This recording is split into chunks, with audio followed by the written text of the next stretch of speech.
Good morning, my loves. I hope you're doing well. Sorry for the weird, harsh lighting. It is now it's daylight savings time, so it is as dark as midnight when I leave the house now. Not the most flattering light, but oh well. It's not like anyone's here for my rugged good looks.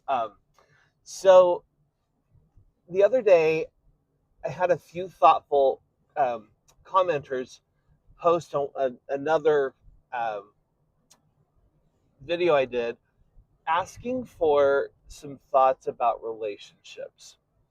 One was, um, what do you do when you're not in a relationship and would like to be? And the second was, what do you do when you are in a relationship and it's not working out how you would hope?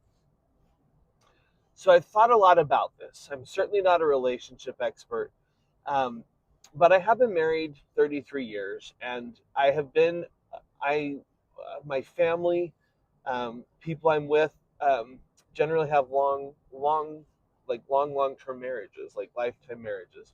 Not everyone, but most do. And so I'm not an expert, but I guess I feel like I've absorbed some things. And I think the first thing I'd say is this: what I see on TikTok and um, Reels and so on, and what I read in like buzzy little internet articles, and the kinds of movies and books that seem to get a lot of attention these days, I feel like give the worst possible advice to anyone who wants to be in a long term relationship. Um, and so I guess my first thought is this: if you want something that no one around you has, you need to look to people other than those around you. So, what I mean by that is this: until fairly recently, and I mean probably the last 20 years or so, um, there were just basic assumptions and understandings in our culture about marriage and about relationships. And these were, essentially kind of tried and true basic principles and understandings that he had evolved over decades and sometimes even centuries, and maybe even millennia in some ways.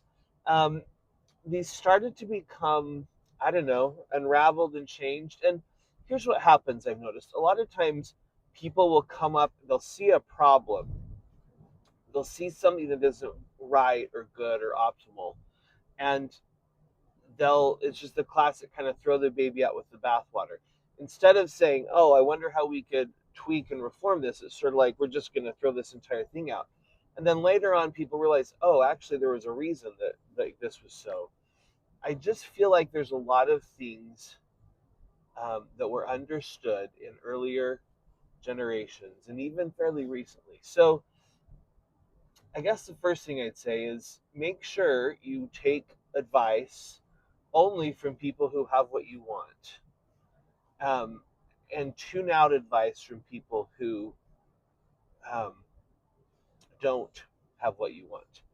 The other thing I'll say, and I'm going to probably do a couple posts on this, is that I think the thing to understand is any relationship, and especially a long term relationship, any good thing in life basically requires the same level of work to get it started. So the value of what it is proportionate to the amount of work you have to put into it. All right. If you want to have whatever it is, if you want to be really, really fit, you're going to have to, do a lot of work in the gym and with your eating and things like that. Now, some people, they're willing to pay that price. Like it's just, that's right.